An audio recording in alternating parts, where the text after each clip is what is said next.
Le capitaine Adam naviguait à travers les eaux agitées au large des côtes de la Somalie, les mains occupées à manipuler le panneau de contrôle et le regard tourné vers la mer. Tandis qu'il scrutait le radar et vérifiait les coordonnées, il aperçut plusieurs bateaux à l'horizon. Ignorant l'imminente menace qui se profilait, le capitaine Adam les crut inoffensifs, de simples pêcheurs somaliens. Mais à mesure que les navires s'approchaient, d'une manière déterminée et synchronisée, ses instincts aguerris s'alertèrent. Tous à vos postes. La voix du capitaine Adam retentit dans l'interphone du navire. Les pirates, armés et prêts au combat, se rapprochaient rapidement du navire porte-conteneurs. Ils ne se doutaient pas que le capitaine Adam leur réservait une surprise. Ce matin-là, le soleil se levait sur une mer calme, projetant une lueur dorée sur le porte-conteneurs qui avançait avec assurance. Le capitaine Adam, marin expérimenté fort de nombreuses années en mer, procédait à des inspections de routine, échangeant des plaisanteries légères avec son équipage. Tout semblait normal, jusqu'à ce qu'il remarque deux bateaux à l'horizon. D'abord, il les prit pour les inoffensifs pêcheurs somaliens souvent vus par ici. Cependant, à mesure qu'ils avançaient, les soupçons d'Adam se confirmèrent. Il savait que la route commerciale de ce voyage traversait des eaux dangereuses. Depuis la passerelle, la vue des hommes armés à bord des bateaux approchant rapidement lui glaça le sang. Fort de son expérience, le capitaine Adam réagit aussitôt. Ses mains parcoururent le panneau de contrôle, modifiant promptement cap et vitesse. Il donna des ordres clairs à son équipage, les invitant à se préparer à des manœuvres d'évitement. Grâce à ses réflexes et à ses compétences de navigation, le navire put esquiver habilement les deux embarcations menaçantes. Les bateaux pirates zigzaguaient dans l'effort de contourner le navire par tribord et bâbord.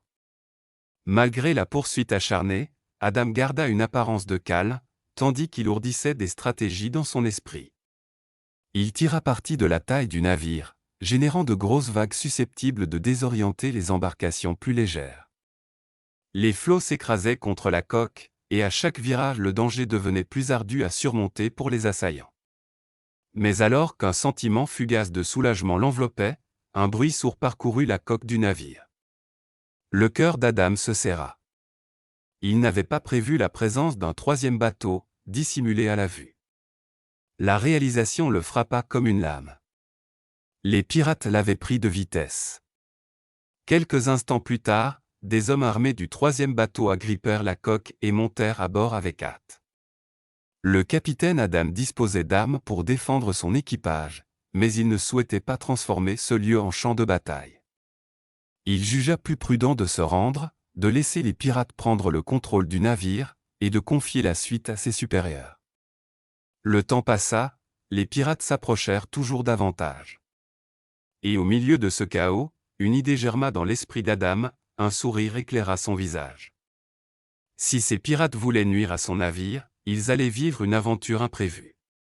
Après tout, Adam connaissait ce porte-conteneurs mieux que quiconque. Il saisit le micro et lança un message dans l'interphone. Tous les membres d'équipage devaient se rendre à la salle à manger située au pont inférieur. Il les informa aussi que les pirates montaient à bord, espérant que son avertissement soit parvenu à temps. Puis il coupa les moteurs du navire, le laissant dériver au gré de l'océan, comme il avait prévu. L'équipage obéit. En direction de la salle à manger, les pirates prirent possession du navire. Ils étaient 5, armés de vieilles AK-47. Bien qu'ils paraissent désorganisés, leur abordage discret témoignait que ce n'était pas leur première entreprise. Mais ce navire était beaucoup plus vaste que tout ce qu'ils avaient déjà conquis. Ne sachant par où commencer, les pirates hésitèrent. Leur chef, Harald, conçut rapidement un plan. Il chercherait les objets les plus précieux, simples et facilement transportables. L'un d'eux suggéra de demander de l'aide à d'autres pirates, mais Harald rejeta cette idée. Il ne faisait pas confiance à d'autres pirates, pas même à son propre équipage. Il savait que beaucoup prendraient les plus belles prises pour eux seuls. Le travail devait rester entre les 5. Pour y parvenir, il devait capturer un membre d'équipage connaissant la disposition du navire. Le navire tomba dans un silence oppressant. Les pirates échangèrent des regards fatigués, conscients que la tâche ne serait pas aisée. Le capitaine Adam resta dans la salle de contrôle, suivant leurs mouvements, soulagé lorsqu'ils se scindèrent en groupes. Une telle division faciliterait son contre-attaque. Il pourrait s'occuper des deux d'abord, puis du trio.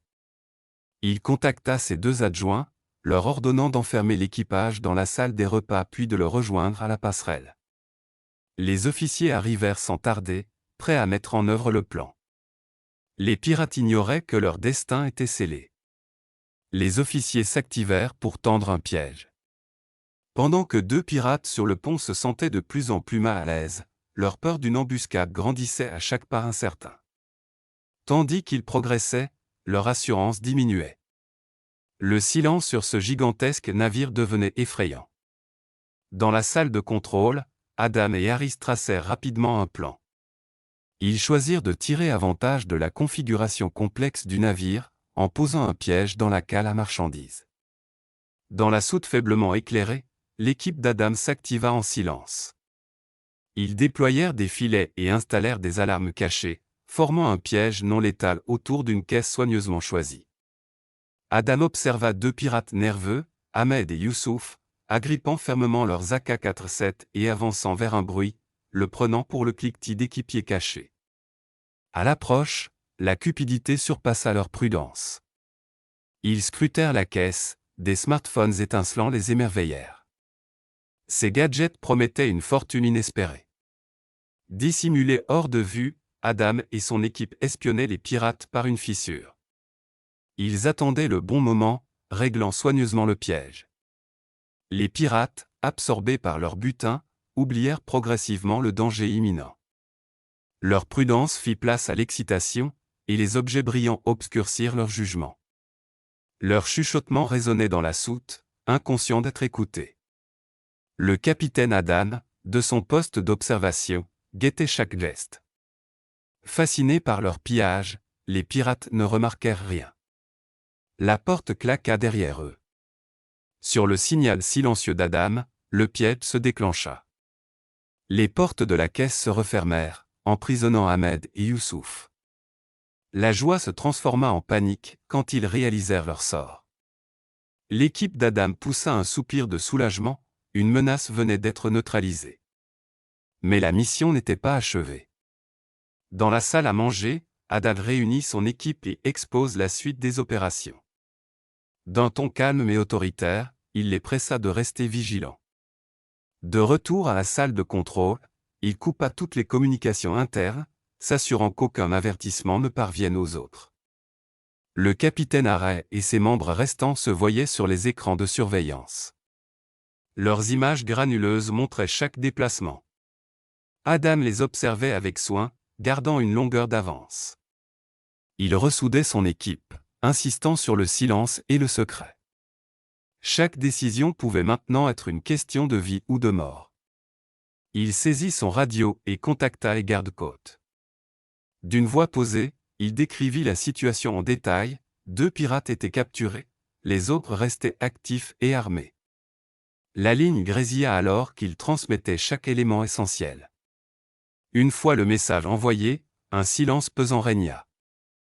Tous scrutaient la radio dans l'attente. Bien qu'ils aient sollicité le LED, Adam savait qu'il ne pourrait pas se reposer sur des renforts seuls. Le navire se trouvait à plusieurs heures du rivage le plus proche, et tout pouvait arriver durant ce laps de temps.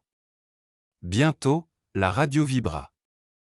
Les gardes-côtes répondirent, conscients du danger, et préparèrent une stratégie d'intervention. Leurs paroles étaient porteuses d'espoir, mais le temps jouait contre eux. Adam resta vigilant, continuant à surveiller les mouvements d'Aral autour du navire. Pendant ce temps, Aral guida ses hommes dans les couloirs du navire. L'absence d'Ahmed et Youssouf semait l'inquiétude. Alarmé, Aral fit signe à ses hommes d'avancer silencieusement, scrutant chaque pièce avec une anxiété croissante. Le silence pesait, chaque espace vide renforçait l'impression de danger rampant. La tension montait, les pirates réalisaient que quelque chose clochait. Ils échangèrent des regards nerveux. L'esprit d'Aral s'emballa, suspectant une surveillance. Il progressait avec plus de circonspection, chaque faux pas pouvant être fatal. Adam, depuis la salle de contrôle, scrutait ses actions, calculant ses réponses.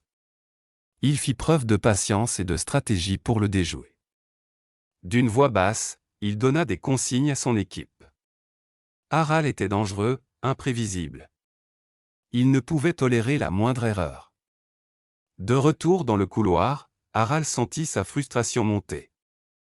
Pris d'une colère, il tira sur le plafond, le bruit résonnant dans tout le navire. Son équipe imita ce geste, tirant en l'air. Leur tentative de neutraliser l'équipage ne fit qu'exposer leur position, révélant leur vulnérabilité. La voix du capitaine Aral retentit dans les couloirs, proférant menaces et injonctions dans un crescendo d'intensité. Son ton menaçant renforçait la tension, rapetissant l'espace avec chaque instant. Dans la salle de contrôle, Adam garda son calme. Concentré sur les images CCTV, il ordonna à son équipe en silence. Malgré le chaos croissant, il resta ferme et lucide. Déterminé à éviter un bain de sang, Adam décida d'affronter seul l'assaillant. Bien que risqué, cette approche lui semblait offrir un gain de temps précieux et protéger son équipe. Frappé par son assurance, ses coéquipiers lui firent confiance. Pendant qu'il gardait les positions, Adam se munissait de moyens non létaux, pistolets paralysants, menottes privilégiant la stratégie à la force. Progressant silencieusement vers la dernière position connue d'Aral, Adam arpenta le navire à pas mesurés. Tournant un couloir, il tomba face à Aral et ses hommes. Les pirates brandirent leurs armes, mais Adam resta immobile, impassible. Le doute s'installa chez eux. Aral scruta Adam avec prudence et curiosité. D'un geste calculé, Adam proposa de les conduire vers la cargaison la plus précieuse, dissimulant son plan derrière une soumission feinte. La cupidité dompta les soupçons d'Aral, qui accepta, malgré ses réserves. Adam les guida dans le labyrinthe des cargaisons, les rapprochant lentement de son piège, tout en gardant son sang-froid.